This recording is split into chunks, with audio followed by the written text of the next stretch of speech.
नमस्कार, आप देख रहे हैं न्यूज एक्सप्रेस। मेरा नाम है ऋतिक ठाकुर।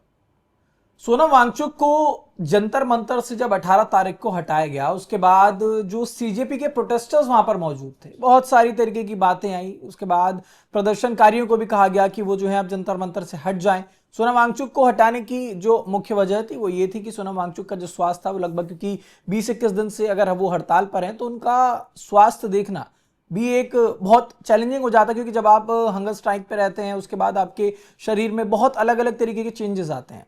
और हाईकोर्ट की तरफ से आदेश था, जिम्मेदारी थी, तो इसकी वजह से उन्हें सफदरजंग अस्पताल शिफ्ट कराया गया। बहुत सारी बातें हुई कि पता नहीं एक अननोन लोकेशन पर ले गए हैं, बहुत सारी बातें हुई। लेकिन अब इन सब के बीच एक सवाल यह है, सोशल मीडिया पर एक बात की जो चर्चा है वो बहुत जोरों से है कि ये सब जो हुआ है एकाएक, अभिजीत दीप के उस वक्त वहां मौजूद नहीं थे, ये जो भी प्रोटेस्टर्स थे सब उस वक्त हल्के हुए थे, और ऐसे में वहां पर पुलिस आती है, टीम आती है और सोनम वांगचुक को लेकर चली जाती है। तो खबर यह भी आ रही है निकल करके सामने से कि सोनम वांगचुक ने शायद से खुद लोगों को इन्फॉर्म किया। उन्हें शायद ये डाउट हो रहा था कि अब यहां पर जो है खिचड़ी कुछ और पक रही है। बात तो हम नीट की करने के लिए आए थे, धर्मेंद्र प्रधान की करने आए थे, लेकिन अब यहां जो माजरा है वो शायद कुछ और है, क्योंकि उसी मंच से आप सभी को पता है किस किस तरीके की बातें हैं वो निकल कर आई हैं। तो इसी पर आज थोड़ी सी चर्चा करेंगे विस्तार से। मेरे साथ राजा मुनीब, वरिष्ठ पत्रकार, मेरे साथ मौजूद हैं। राजा जी, थोड़ा सा मैं आपसे समझना चाहूंगा, क्योंकि जिस तरीके से सोनम वांगचुक को वहां से हटाया गया, जब ये टीम पहुंचती है, पहली बात अभिजीत दीप के वहां मौजूद नहीं थे, जो कि अगर हंगर स्ट्राइक पर सोनम वांगचुक हैं निरंतर, वो अगर वहां पर उस मंच पर बैठे हुए तो शायद अभिजीत दीप की भी बराबर जिम्मेदारी थी कि वो वहां पर रहते, वो नहीं थे। अब ये जो खबर चल रही है कि शायद सोनम वांगचुक ने खुद ही पुलिस को इन्फॉर्म किया, उन्हें लगा कि यहां पर शायद कुछ और, जो मतलब कुछ अलग सा, कुछ फिशी उन्हें समझ में आ रहा था, इसको आप कैसे देखते हैं? हंगर स्ट्राइक पर जो था, आपने खुद देखा होगा कि सोनम वांगचुक का जो वहाँ से कुछ रिपोर्ट्स आ रही हैं वो ये आ रही हैं कि सोनम वांगचुक ने खुद नोट किया कि जिस चीज़ के लिए प्रोटेस्ट हो रहा था, या जो वहाँ स्टूडेंट्स का एक धर्मेंद्र प्रधान को लेकर एक इशू था और स्टूडेंट्स के जमा होने का, वो ये एक्सपेक्ट कर रहे थे कि बहुत सारे हज़ारों की तादाद में जो स्टूडेंट्स हैं वो वहाँ आएंगे, नारेबाजी करेंगे, उनके साथ बैठेंगे। तो वो जैसे आपको अन्ना हज़ारे याद होगा, प्रोटेस्ट 2011 का, तो उस टाइप से कुछ माहौल बनाने का इनका सीन था। बट ऑब्वियसली जैसे प्रोटेस्ट हमने वहाँ पहले दिन से होते हुए देखे, तो पहले दिन जितने मैं कहूँगा कि जेन्युइन स्टूडेंट्स थे, काफ़ी दूर से जो स्टूडेंट्स आए थे, वो प्रोटेस्ट भी फिजल आउट होता गया। सोनम वांगचुक के आने से इनको ये लगा कि शायद वो जो क्राउड है वो वापस आ जाएगी। वो क्राउड वापस नहीं आ पाई, और सोनम वांगचुक को भी कहीं ऐसे लगा कि ये जो प्रोटेस्ट है जिसके लिए मैं हंगर स्ट्राइक कर रहा हूँ, इसका मुद्दा कुछ और है, पीछे कुछ और है, और जो इसके ऑर्गेनाइजर हैं वो बहुत नॉन सीरियस हैं। नॉन सीरियस इसलिए हैं क्योंकि अगर आप कोई पॉलिटिकल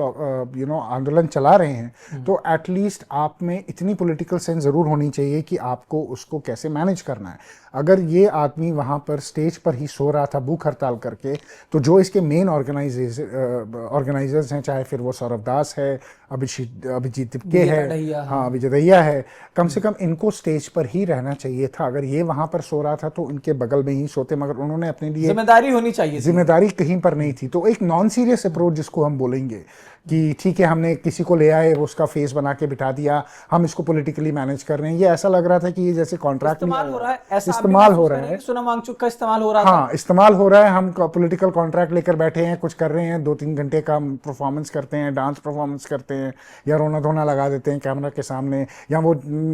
पुलिस वाले के सामने जाके लेट जाते हैं, फिर कहते हैं मारो मत। तो वो सारा जो एक वो ड्रामा है, वो आहिस्ता आहिस्ता जितना इनका एक्सपोज होता गया, इनका जो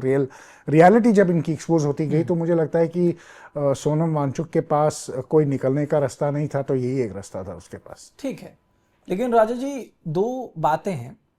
कि जब ये सब चल रहा था लगभग, क्योंकि 28 तारीख से जब ये अनशन चालू हुआ, एक मॉडस ऑपरेंडी के तहत ये सारी चीजें शुरू हुई, मैं ये मानता हूं, एक सटारिकल मोमेंट था, पहले कॉकरोच बोला गया। अब मतलब खुद घटनाक्रम भी अगर हम देखें तो हमें भी ऐसा लगता है कि पता नहीं कितनी जल्दी सारी चीजें हो गई। जंतर मंतर पर आ गए, सोनम वांगचुक यहां पर पहुंच गए, बॉस्टन से अभिजीत दीप के आ गया, अब एक शब्द निकला कॉकरोच, कॉकरोच शब्द के बाद एक पेज बना, पेज पर एक ट्वीट हुआ, ट्वीट के बाद फिर इंस्टाग्राम फॉलोअर्स लगातार बढ़ते चले गए। लेकिन इन सब के बीच अब जैसे सोनम वांगचुक की हम बात करें तो शायद ये कहा जा रहा है कि सोनम वांगचुक को इस बात की भनक थी कि अब मेरा इस्तेमाल यहां पर किया जा रहा है, मेरा इस्तेमाल होगा। अगर सोनम वांगचुक को इनकेस कुछ होता, क्योंकि इन लोगों को शायद ये लग रहा था कि ये भूख हड़ताल के बाद ये जो स्थिति है थोड़ी और खराब होगी तो ही शायद इनके फायदे में कुछ होगा, तो इनको फेवर मिलेगा, सिंपथाइज्ड होंगे। और दूसरी चीज ये कि थोड़ा सा ये भी मैं समझना चाहूंगा, क्योंकि आपका अनुभव ज्यादा है, आपने ज्यादा देखे हैं ऐसे प्रदर्शन वगैरह, तो अगर वहां पर कोई व्यक्ति हंगर स्ट्राइक पर बैठा है, उस व्यक्ति की फोटो लेकर के वहां पर वो लोग बैठे हैं जहां पर नीट के स्टूडेंट्स जिनकी जान चली गई है, उनकी फोटो वहां पर थी, जिनकी फोटोज पर माला लगाई थी, लेकिन वहां पे सोनम वांगचुक की खुद की भी तस्वीर वहां पर स्टेज पे लगी हुई है। ये थोड़ा सा अटपटा मुझे भी लगा। ये बहुत अटपटी सी चीज़ है। अगर आपको याद होगा, अन्ना हजारे के टाइम पर भी एक फोटोग्राफ उन्होंने अन्ना हजारे का वहाँ पे लगाया हुआ था, ठीक है। तो बट सोनम वांगचुक जहाँ बैठे थे उसके बगल में ही उनकी फोटोग्राफ लगाने का मतलब ये है कि कहीं ना कहीं आप ये सिग्नलिंग कर रहे हैं कि शायद ये आदमी कल यहाँ नहीं होगा और इसकी तस्वीर जो हो यहाँ पर होगी। तो वो आप जो एक वो माइंड गेम खेलना चाह रहे हैं, एक साइकोलॉजिकल इसको बोलेंगे कि इफेक्ट जो आप देना चाह रहे थे लोगों के इसमें कि ये शायद कल को नहीं रहेगा क्योंकि ये यहाँ अनशन कर रहा है, कोई इसको पूछ नहीं रहा है, सरकार तानाशाही है, और अगर इसको कल को कुछ हो जाता है तो सरकार की जिम्मेवारी है। उस चीज़ को लेकर जो है मुझे लगता है कि वो जो मैसेजिंग ये स्टूडेंट्स के बीच में, या खाली स्टूडेंट्स क्यों मैं कहूँगा, मीडिया के बीच में, लोगों के बीच में जो ये पॉलिटिकल अपनी मैसेजिंग करने की कोशिश कर रहे थे, वो इनकी नाकाम हो गई, बहुत हद तक नाकाम हो गई। ठीक है। और धर्मेंद्र प्रधान के इस्तीफे की बात तो हो रही थी, लेकिन सोनम वांगचुक के कल वहां से हटते ही अब एक नया एजेंडा आपने भी देखा होगा, मोदी मस्ट रिजाइन वाला लिया ये लोग, है ना। तो मुझे ये भी थोड़ा सा समझाइए आप कि शुरुआत नीट से करते हैं, फिर धर्मेंद्र प्रधान के इस्तीफे तक जाते हैं, उसके बाद अब डायरेक्ट ही कहते हैं मोदी मस्ट रिजाइन। तो वहां पर उस मंच पर जितने लोग आए, चाहे वो सोशल एक्टिविस्टों में नाम लेकर के ही बता दो, योगेंद्र यादव हो, नंदिता नारायण, उसके बाद तमाम लोग, प्रकाश राज हो गए, कुणाल कामरा हो गए, सभी लोग, पहली बात तो ये लोग पहुंच के या तो धार्मिक बातें करते हैं, उसके बाद बाकी के जितनी लॉबी वाले लोग हैं ये सब वही लोग हैं जो बार बार चाहते हैं कि प्रधानमंत्री नरेंद्र मोदी को कुर्सी से हटा दिया जाए। उसमें लगभग 28 दल को जोड़ लिया, अलायंस बना ली, और वही सारी चीजें हो रही थी। तो क्या ये माना जाए कि ये पूरी कोशिश सरकार के हटाने के, नरेंद्र मोदी की कुर्सी पर इनका जो एक शिकंजा था वो कसने की इनकी कोशिश थी? ये सारी चीजें जो हो रही है, अभिजीत दीपके जो कर रहे हैं, सीजेपी जो कर रहा है, ये पीछे से इनको बैक सपोर्ट मिल रहा है या साइलेंट सपोर्ट मिल रहा है, उस वजह से सारी चीजें हो रही हैं? साइलेंट सपोर्ट 100% है। देखो, अभिजीत दीपके कौन सा सीजेपी का, मैं कहूँगा कि उससे पहले ये एक्टिविस्ट नहीं रहा, है तो आपका एक्टिविस्ट है बेसिकली, आम आदमी पार्टी से जुड़ा हुआ बंदा है। तो ये तो सबको पता है कि आम आदमी पार्टी का बंदा है, और इनका हमेशा से रहा है कि मोदी मस्ट रिजाइन। आपको याद होगा कि उसका सोशल मीडिया पे फिर वो एक सटायर भी बन चुका था कि मोदी जी मस्ट रिजाइन। तो इनका एजेंडा बहुत टाइम से, 2014 से इनका एजेंडा चल रहा है, और ये उसी एजेंडा को जो है आगे चलाने की कोशिश कर रहे हैं। कल आप ये कह सकते हैं कि कल सोनम वांगचुक के हटने के बाद से इनका जो वो कंप्लीटली जो ये एक वो कह सकते हैं कि आप नकाब पहनकर घूम रहे थे धर्मेंद्र प्रधान का और स्टूडेंट्स का, कल उन्होंने वो जो अपना नकाब है वो उतार के दिखा दिया कि नहीं, हम जो है बेसिकली उसी की एक्सटेंशन है जो 2014 से लेफ्ट पार्टीज या बाकी जो राजनीति पार्टीज हैं उनकी हम एक्सटेंशन है। और ये जो संगठन वहां पर एआईएसएफ और एसएफआई वगैरह हैं, ये एएसआईएसएफ क्यों ऐसे किसी संगठन में जाएगा जहां पर उसको अपना पॉलिटिकल लाभ नहीं होगा? लेफ्ट क्यों ऐसी जगह जाएगी जहां उसको पॉलिटिकल लाभ नहीं होगा? तो मैं वही कह रहा हूं कि ये जितने हैं ये सारे जेएनयू के, आप देखेंगे जो आंदोलन जीवी जिनको हम बोलते हैं, यहाँ पर प्रदर्शनकारी जो हैं ये जेएनयू स्टूडेंट्स ही हैं, ये एआईएसएफ वाले भी वहीं से आते हैं, एसएफआई वाले भी वहीं से आते हैं। तो सारे जेएनयू वाले जो स्टूडेंट हैं, इनका एक नैरेटिव है, इनका एक मुद्दा है, इनके एक पॉलिटिकल एम्बिशन भी है, आप कह सकते हैं एक पॉलिटिकल गोल भी है। वो ये जो है इस प्रोटेस्ट के थ्रू जो है इसको कवर करने की कोशिश कर रहे थे। तो ये किसी भी तरीके से कोई इंडिजिनियस प्रोटेस्ट नहीं है, ये कम्प्लीटली पॉलिटिकली बैक्ड प्रोटेस्ट है, चाहे फिर वो आपके साथ है, चाहे वो बाकी राजनीतिक पार्टीज़ हैं, चाहे वो लेफ्ट है, चाहे एसएफआई है। ये जो है ये एक कम्प्लीटली पॉलिटिकल मूवमेंट है जो कम्प्लीटली ग्राउंड पर फेल हो गई। ठीक है, तो ये कुछ बातें थी सोनम वांगचुक को लेकर के, क्योंकि सोनम वांगचुक लंबे समय से अनशन पर तो थे, लेकिन उस मंच पर जिस तरीके की चीजें हो रही थी, जिस तरीके की बयानबाजियां हो रही थी, वो कहीं ना कहीं बहुत सारे सवाल भी खड़े करता है कि आखिरकार जब आप बात करने उतरे थे नीट की, आप बात करने उतरे थे नीट पेपर लीक की वजह से जिन बच्चों की जान गई है उनको न्याय दिलाने के, लेकिन वहां से आप धार्मिक बातें कर रहे हैं, आप बात करें मेरा लिंग मेरा सम्मान, आप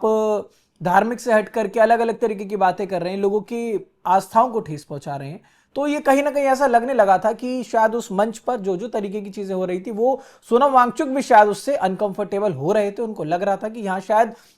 मेरे लिए चीजें बहुत मुश्किल हो सकती हैं, और इसीलिए ये खबर ऐसी है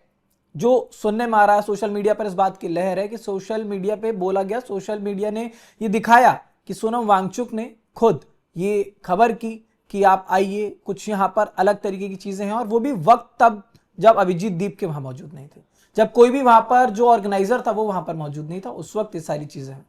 तो अब देखते हैं आगे चलिए क्या अपडेट होगा, क्योंकि कल 20 तारीख है, और 20 तारीख को उन्होंने कहा था कि मॉनसून सत्र शुरू होगा तो हम लोग जो है संसद में कूच करेंगे। अब क्या होता है सीजेपी प्रोटेस्ट का, जो भी अपडेट होगा आप तक लगातार पहुंचाएंगे। फिलहाल देश दुनिया से जुड़ी तमाम खबरों के लिए देखते रहिए न्यूज एक्सप्रेस।